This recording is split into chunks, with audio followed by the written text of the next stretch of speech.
behind her back. "Touch nothing," her mother had said, "for nothing is yours to touch. Do not sit on the furniture. The chairs are not ours to sit upon. Speak if you are spoken to. Speak only if you have no choice. Otherwise, do not speak. Quiet, quiet like a little mouse."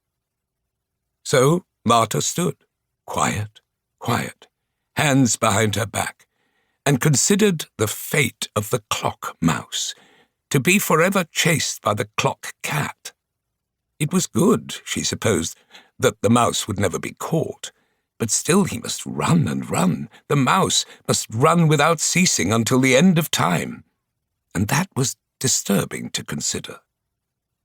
Sometimes it was so quiet in the lobby of the Hotel Balzaar that Marta could hear the mechanical whir the cat and the mouse made as they moved around the face of the clock, chasing each other for all eternity. At the entrance to the lobby was the bellman's stand. This post was perpetually occupied by a man named Norman Francis Binwithier.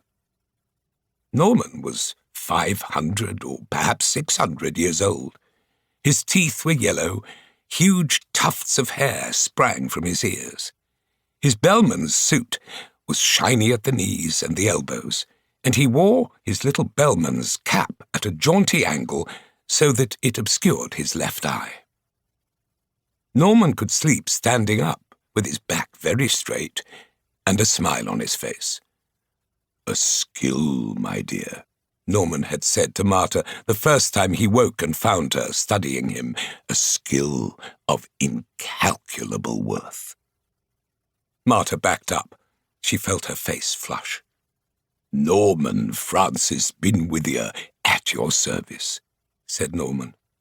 He clicked his heels together and took the cap from his head and bowed deeply to her. "I'm not supposed to talk to anyone," Marta said. "Of course," said Norman. He put the little hat back on his head, and it immediately slid down and covered his left eye. "We have not spoken," said Norman, "you and I. In this business, discretion is everything. Discretion is all.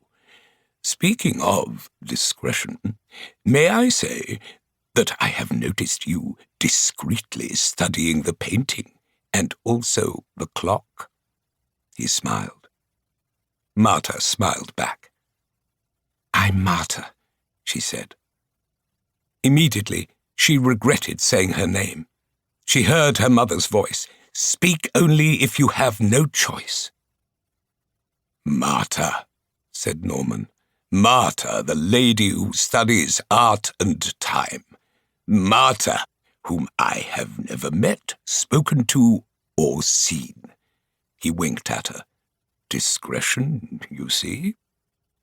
Norman slept most of the day, always with the small smile on his face.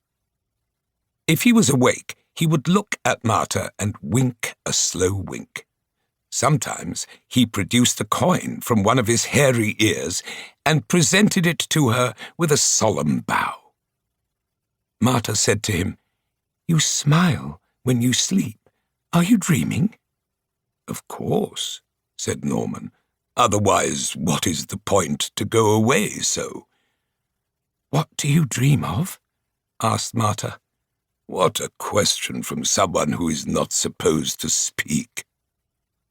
Marta's face grew warm. She looked down at the scuffed toes of her shoes. "Shh, shh, so," said Norman. "I will tell you. I dream of the meadow behind my grandfather's house. I dream of the blue flowers there, and of the tall grass, and the bees buzzing. What do you dream of, lady?" "I don't dream," said Marta. This was not true. She did dream. She dreamed of her father returning.